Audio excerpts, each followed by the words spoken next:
Have you ever looked at the carpet of a casino and wondered why they look so odd and why they are full of patterns? People have claimed they are the ugliest and most displeasing floors they've ever seen. What then is the reason these carpets are chosen for casinos which are centered around elegance and luxury? These wildly patterned carpets serve a purpose that is nothing to do with comfort. They in fact have a deeply psychological purpose that influences and controls gamblers and players without them even knowing it. Today, we're uncovering the design secrets hiding within casino floors and carpets. Here on Feed the Intrigue, we uncover the hidden meanings and everyday mysteries all around us. So why would a billion-dollar industry purposely make its floors so hard to look at? This deep dive is about to blow your mind and make you question what you thought you knew. Forget about blackjack and roulette for this video, because the most important game is being played out right beneath your feet. Before we unearth these secrets, we have to go back to their origins.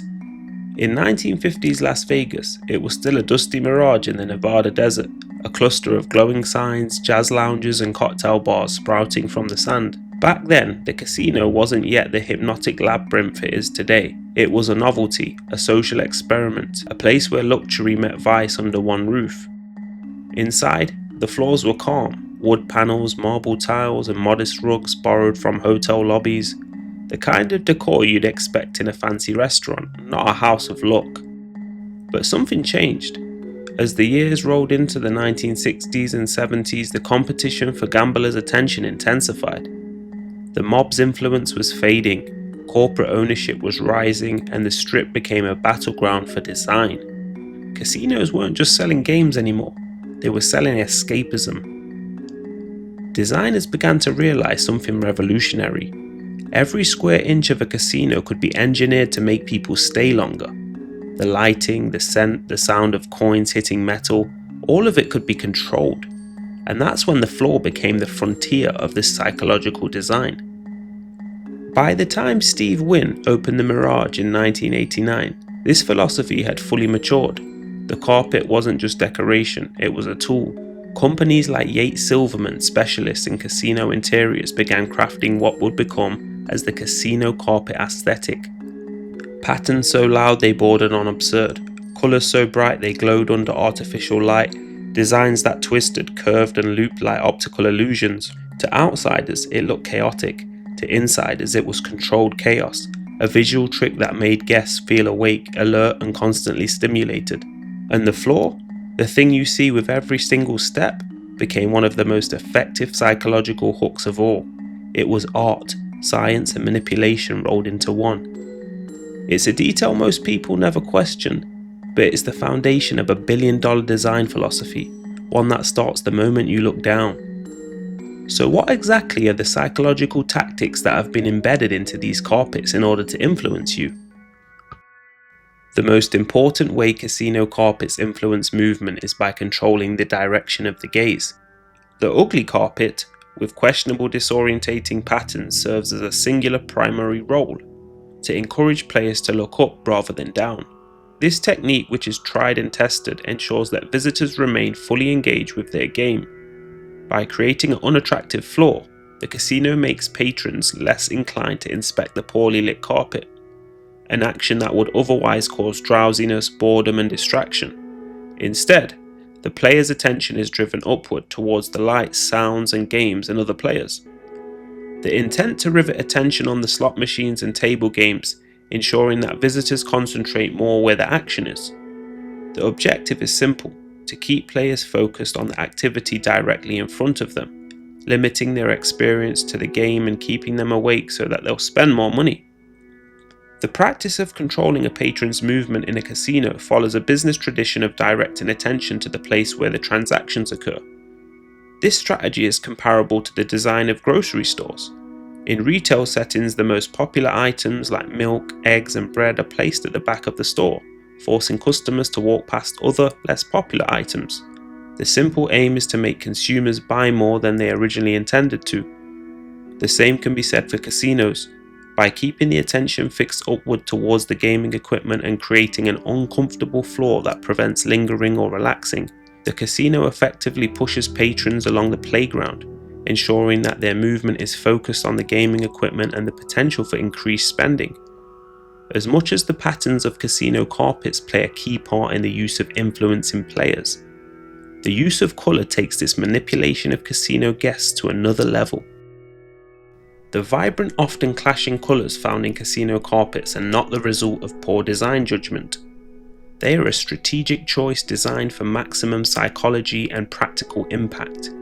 Every detail is carefully designed to lure and seduce customers. While these carpets violate every sensible design rule, the more jarring, clashing and complex they are, the better for the casino's objectives. Specific colours and patterns are integrated into casino carpets to subtly influence a patron's mood and expectations at a subconscious level. A key example of this psychological colouring involves images like the rainbow. Carpet patterns that incorporate images like rainbows send a subliminal message of luck.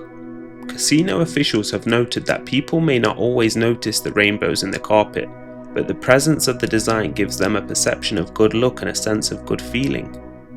This visual encouragement may be designed to push gamblers to take one more shot at charming lady luck.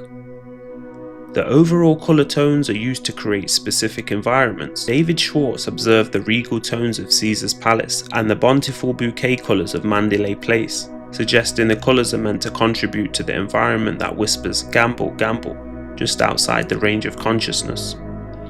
Casinos understand that colour is emotional currency. Every hue beneath your feet has a purpose. The reds and the golds ignite excitement. They quicken the pulse, evoke feelings of luxury, and make every win feel bigger than life.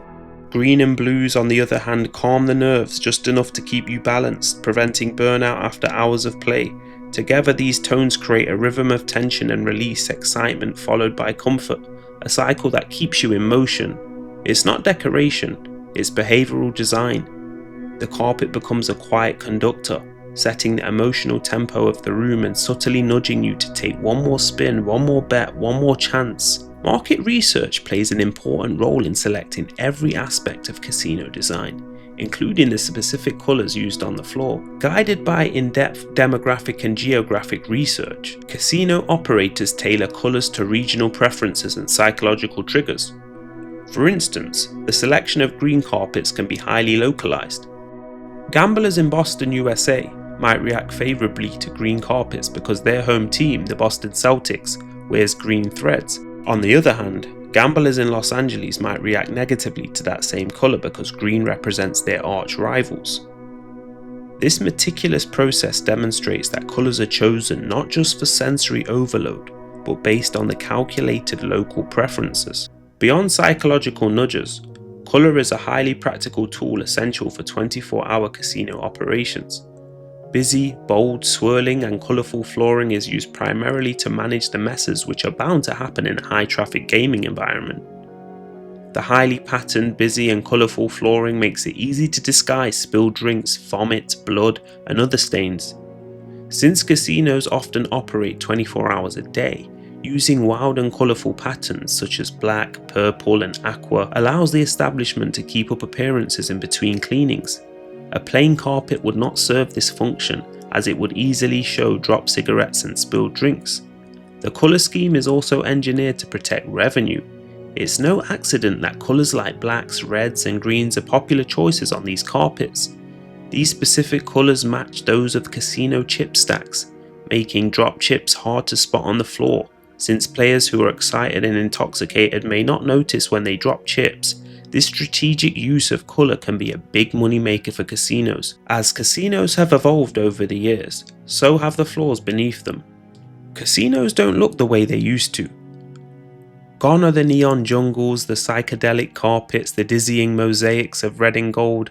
Today, the new generation of casinos feel different, sleeker and quieter, almost luxurious.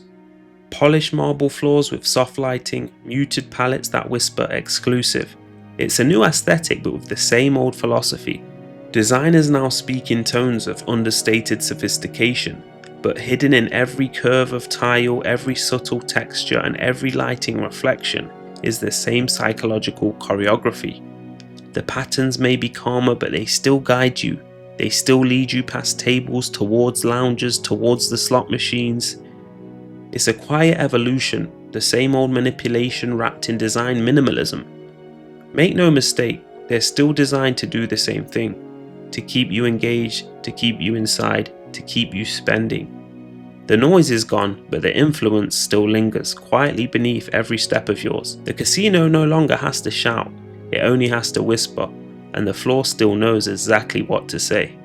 In the end, the casino isn't just a building, it's an ecosystem of influence. Every sound, every scent, every flash of light has a purpose, even the floor beneath you plays its part. Those chaotic carpets weren't accidents of bad taste, they were strategy woven from colour, psychology and control, carefully designed to keep you alert, engaged and just restless enough to stay. So the next time you walk into a casino and those colours hit you, remember, none of it is random. Over the decades the patterns have changed, the noise has softened, the chaos has been replaced by calm, but the intention remains the same: to guide you, distract you and to keep you in the game. Because in a casino, even the floor has a job, and it's been working on you from the moment you walked in. So the next time you walk through a casino and feel that familiar hum of energy, remember, it's not just the lights or the look, it's the design beneath your feet, still playing the quietest game in the room,